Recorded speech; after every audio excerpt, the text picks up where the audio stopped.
Малта, Рим, Ваксио се трите нови дестинации до кои ќе се пристигнува преку Скопскиот аеродром. Нискобуџетната авиокомпанија Визер го зголемува бројот на авиолинии од Македонија. Првиот лет од Малта и Рим ќе бидат на 14 јули, а до шведскиот град 2 дена подоцна. Цената за трите дестинации 1800 денари. Оние кои до полнот ќе резервираат билет ќе добијат 20% попуст. Растот на бројот на нови линии се должи на одличната соработка помеѓу владата, ТАВ Македонија и Визер, изјави денеска министерот за транспорт и врски Мисајловски. Од 2012 година па се до сега, преку финансиската подршка што ја возможуваме, вклучувајќи овие три линии, можеме денеска да ги промовираме. Визер воведе 28 линии до европските градови, превезувајќи повеќе од половина од патниците што летаат на македонските аеродроми. Очекувам оваа бројка дополнително да се зголемува со воведување на овие дестинации. Инаку денеска авиокомпанијата Визер прослави достигнување од 3 милиони патници превезени од македонските аеродроми. Дополнително, компанијата го зголеми и бројот на авиони во земјава. На Александар Велики пристигна и четвртиот воздухоплов на Визер. Тоа е инвестиција на компанијата вредна речиси 100 милиони евра.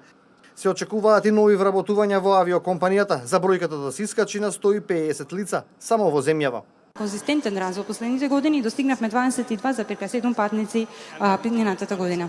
А како го правиме тоа? Па тоа е едноставна формула, нудиме многу квалитетни летови до различни места по многу ниски цени, на тој начин отворајќи им можности на луѓето да патуваат на места на кои што никогаш претходно не можеле. Освен зголемениот број на авиолинии, од ТАВ Македонија посочија дека за дел од метрополите се договорени и дополнителни летови. Наместо 2 во текот на една седмица ќе има 3 летови. Со базирањето на новиот воздухоплов, Визер ќе почне да лета до 3 нови дестинации: Рим, Малта и Ваксио, Шведска, а исто така ќе зголеми и фреквенцијата на постојните летови. Како што знаете, од Визер веќе најавија дека ќе воведат линија Скопје-Будимпешта од 2 април. Во текот на ланската година бројот на летови од Александар Велики и Свети Апостол Павле е зголемен на годишно ниво за 8,9% или за речиси 17.000 летови. Ланската година заврши со речиси 1,8 милиони превезени патници од двата македонски аеродроми.